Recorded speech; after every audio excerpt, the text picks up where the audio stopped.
Hello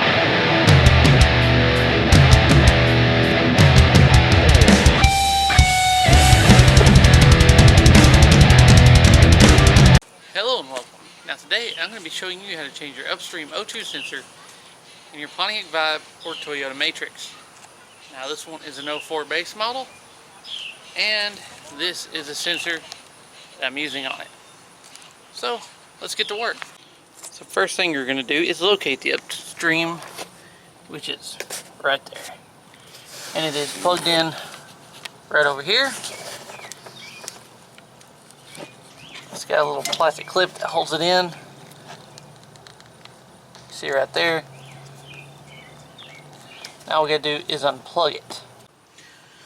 Alright, so now this little push tab right there. Push down. Pull it apart. Alright, so now for the O2 sensor. Now this one can be tricky because my normal O2 socket is actually too big.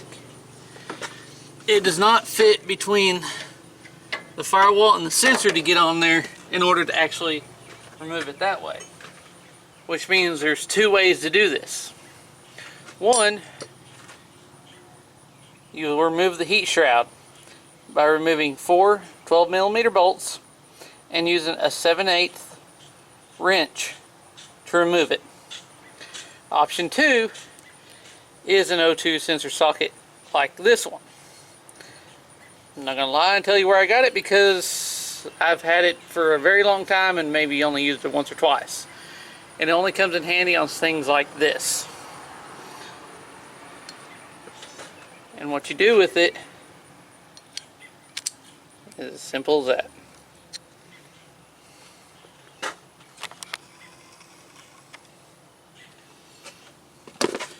So I'm just going to drop this over the wiring right onto the sensor, just like that.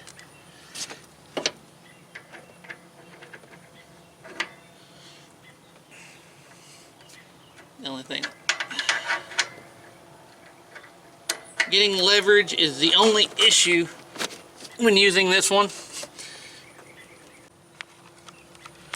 So what you may have to do is get a breakover bar or something to break it loose.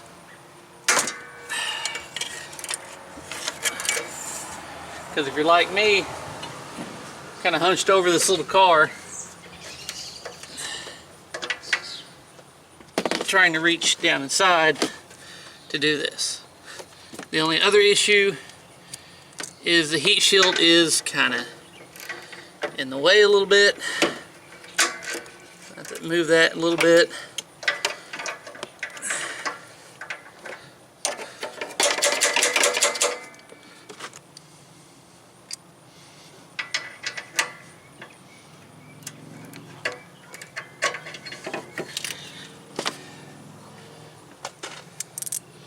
The only issue with the other issue with this is that angle. I'm trying to get it broke loose where you can remove the socket still, but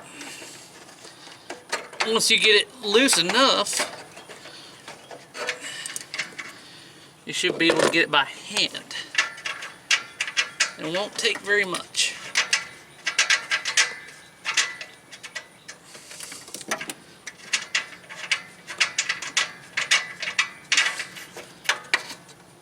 There we go. Well, here's the new one. Put a little bit of that around the threads.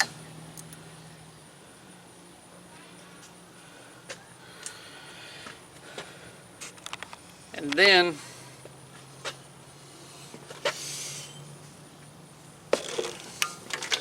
let's go in here.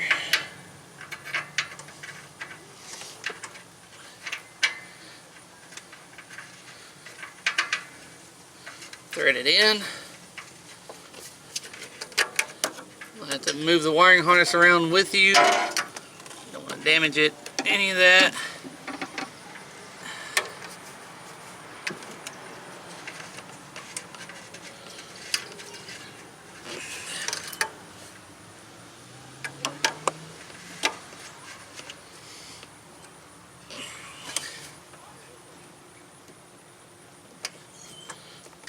snug by hand. That way there's less turning with this socket, because it is a little bit of a pain.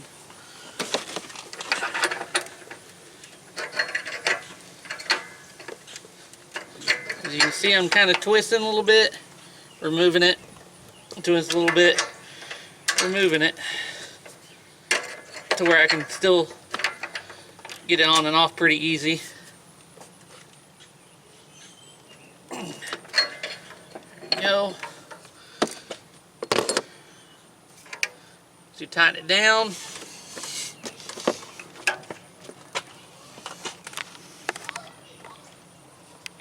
We're going to come back over here.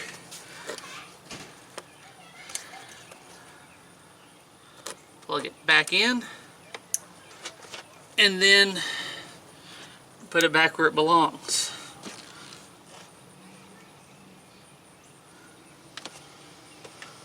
So there it is. Upstream is changed. Now, can be a little tricky. If you don't have the tools, like I said, you may have to remove the heat shield. Or if you got the other style O2 sensor socket like I got, you can do it. It just gets a little tricky because it can get caught up in a little bit of a bind on the heat shield and cause you some issues. But you can work around that and not have to remove that shield at all. And it's going to show you can do it in your home, in your driveway, change your sensor without dropping a lot of money. Now, I hope this information proved helpful to you. As always, thanks for watching.